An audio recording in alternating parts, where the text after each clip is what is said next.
क्या आपने कभी ऐसा महसूस किया है कि कुछ लोग मच्छरों की तरह आपकी ऊर्जा को चूस लेते हैं? आप उनके साथ कुछ मिनट भी बिताते हैं और फिर जैसे आपका पूरा मन बोझिल हो जाता है, सोचने की शक्ति कम, उत्साह खत्म और भीतर एक अजीब सा खालीपन भर जाता है।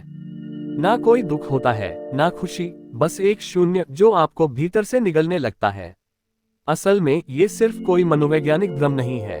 ये ऊर्जा का विज्ञान है। ये आपकी आत्मा की रक्षा कवच, आपकी ऑरा की कहानी है। आपके चारों तरफ एक अदृश्य ऊर्जा क्षेत्र होता है जिसे ऑरा कहते हैं, और यही तय करता है कि कौन आपसे जुड़ सकता है, कौन आपकी ऊर्जा ले सकता है और कौन नहीं। जब आपकी ऑरा मजबूत होती है तो आप चमकते हैं, खिलते हैं, और जब ये कमजोर हो जाती है तो आप बुझने लगते हैं। कुछ लोग ऐसे होते हैं जो बिना कुछ कहे, बिना कुछ छुए आपकी ऊर्जा खींच लेते हैं। जैसे ही वे आपके पास आते हैं, उनका दर्द, उनकी शिकायतें, उनकी बातें आपकी ऊर्जा को अपनी ओर खींचने लगती हैं। वे आपकी चिंता चाहते हैं, आपकी सहानुभूति चाहते हैं, आपके कंधे पर सिर रखकर रोना चाहते हैं, लेकिन जब आपकी बारी आती है तो वे मुंह फेर लेते हैं। वो आपका सब कुछ लेते हैं और आपको अकेला छोड़ जाते हैं। आप सोचते हैं, मैंने तो सिर्फ मदद की थी, लेकिन आप नहीं समझते कि आपने क्या दिया। आपने अपनी ऊर्जा दी थी, अपना ध्यान, अपनी चेतना, अपनी आंतरिक शक्ति। और जब बार बार आप यही करते हैं, बिना विवेक के, बिना आत्म संरक्षण के, तो आप थक जाते हैं, टूट जाते हैं, खो जाते हैं। हमारा अस्तित्व सिर्फ शरीर नहीं है, हम एक कंपन हैं, एक ऊर्जा का स्रोत, और इस ऊर्जा को सुरक्षित रखना ही हमारा सबसे बड़ा कर्म है। क्योंकि जब हमारी ऊर्जा बहती है तो जीवन चलता है, और जब वही ऊर्जा सूख जाए तो जीवन जीते हुए भी ठहर जाता है। कुछ लोग, जिन्हें हम ऊर्जा चोर कहते हैं, आपकी रोशनी में बैठकर खुद को गर्म करते हैं, लेकिन बदले में आपको अंधेरा दे जाते हैं। क्या आप जानते हैं कि जब आप किसी नकारात्मक इंसान के साथ बहुत समय बिताते हैं तो आपकी ऑरा सिकुड़ने लगती है, आपके विचार भ्रमित हो जाते हैं, आपका मन चिड़चिड़ा हो जाता है, और आपकी आत्मा, जो कभी खिलती थी, अब एक कोने में सहमी बैठी होती है। तो क्या आप इस ऊर्जा की चोरी से बच सकते हैं? हाँ, बिल्कुल। सबसे पहले पहचानिए कि कौन आपकी ऊर्जा चुरा रहा है। हर वो व्यक्ति जिसके साथ समय बिताकर आप थक जाते हैं, जिसका साथ आपके चेहरे की चमक छीन लेता है, वो आपकी ऊर्जा का उपभोग कर रहा है। उनसे दूरी बनाएं। अगर दूरी संभव नहीं हो तो कम से कम सीमा जरूर बनाएं। हर किसी को खुश करने की जरूरत नहीं, हर किसी की समस्या आपकी जिम्मेदारी नहीं, और हर किसी के दर्द में डूबना आपकी सहानुभूति नहीं, आपकी मूर्खता हो सकती है अगर वो आपको तोड़ रहा है। अब अगला कदम है ध्यान।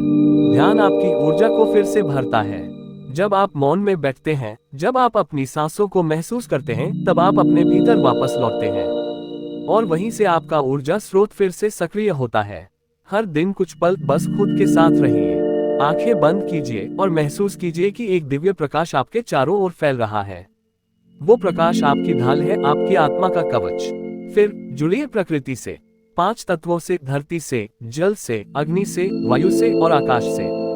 कभी नंगे पांव घास पर चलिए, कभी नदी के किनारे बैठिए, कभी सूरज की रोशनी को चेहरे पर पड़ने दीजिए। प्रकृति आपकी टूटी हुई ऊर्जा को चुपचाप जोड़ देती है, बिना शोर किए, बिना शर्तों के। और हाँ, मौन का अभ्यास कीजिए। हर प्रतिक्रिया देना जरूरी नहीं होता। हर बहस में उतरना, हर शिकायत का जवाब देना आपकी ऊर्जा को खत्म करता है। कभी कभी मौन ही सबसे बड़ी रक्षा बन जाता है। और एक चीज और, खुद से संवाद कीजिए।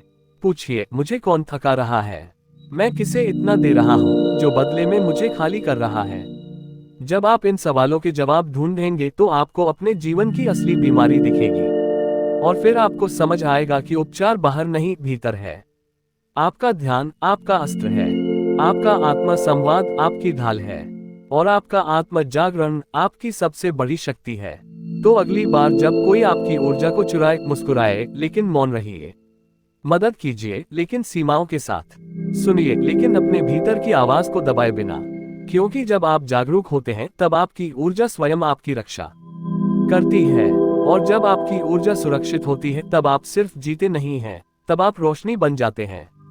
एक ऐसा दीपक जो दूसरों को प्रकाशित करता है लेकिन खुद कभी बुझता नहीं। और अगर आप चाहते हैं कि यही प्रकाश आपके जीवन में हमेशा जला रहे तो इस चैनल को सब्सक्राइब कीजिए, क्योंकि यहाँ हर शब्द, हर विचार, हर वीडियो आपको आपकी खोई हुई ऊर्जा वापस दिलाने के लिए है।